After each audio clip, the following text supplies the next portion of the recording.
Hi అందరికీ నమస్కారం. Welcome back to ఇట్లు మన కిచెన్. ఈరోజు మనందరికీ ఇష్టమైన స్నాక్ క్రిస్పీ మురుకులు ఎలా తయారు చేసుకుందామో చూద్దాం.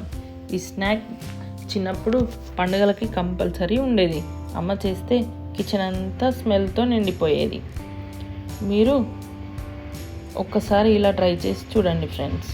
ముందుగా స్టవ్ ఆన్ చేసి ఒక బౌల్ పెట్టుకొని ఆ బౌల్లో 4 గ్లాస్ ఆఫ్ వాటర్ యాడ్ చేసుకోవాలి. వాటర్ బాగా వేడైన తర్వాత ముందుగా కట్ చేసుకొని పెట్టుకున్న కరివేపాకు, ఎల్లిపాయ జీలకర్ర పేస్ట్, 4 టేబుల్ స్పూన్ నువ్వులు, 1.5 టేబుల్ స్పూన్ సాల్ట్ కూడా వేసి బాగా కలపాలి.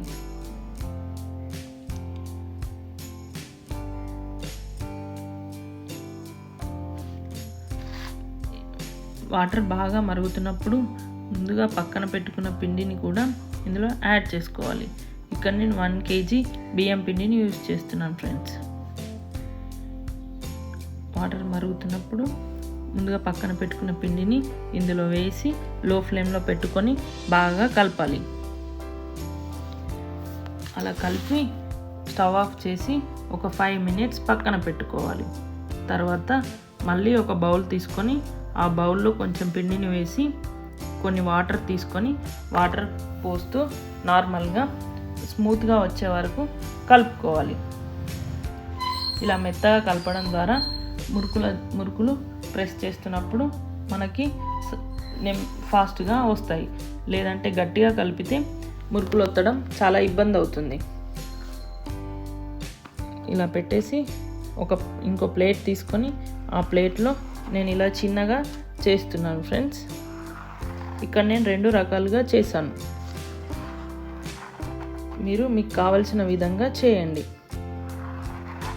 ఇలా ఒక ప్లేట్లో చేసుకొని పక్కన పెట్టేసి తర్వాత ప్యాన్ తీసుకొని ప్యాన్లో సరిపడా ఆయిల్ పోసి ఆయిల్ బాగా వేడయ్యాక ముందుగా పక్కన పెట్టుకున్న మురుకుల్ని అందులో వేసుకోవాలి.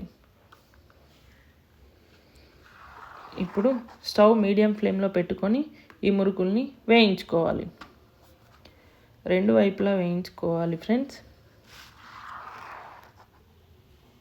మురుకుల్ని ఎక్కువసేపు వేయించడం వల్ల గట్టిగా అవుతాయి. అందుకే మీడియం ఫ్లేమ్లో పెట్టుకొని మనకి కావాల్సినంత కలర్ చేంజ్ అయ్యే వరకు ఉంచి తీసేయాలి. ఇలా 2 వైపులా వేయించాక పక్కన పెట్టుకోండి. చూడండి, నేను ఇక్కడ 2 రకాలుగా చేశాను. ఇప్పుడు క్రిస్పీ మురుకులు రెడీ అయిపోయాయి ఫ్రెండ్స్. ఇలాంటి వీడియోలు మీకు నచ్చితే ఒక్కసారి ట్రై చేయండి. ట్రై చేశాక నాతో షేర్ చేయండి ఫ్రెండ్స్. ఇలాంటి వంటల ముచ్చట్లు మీ అందరికీ నచ్చితే please like, share and subscribe చేయండి. మరొకసారి కలుద్దాం. ఇట్లు మన కిచెన్.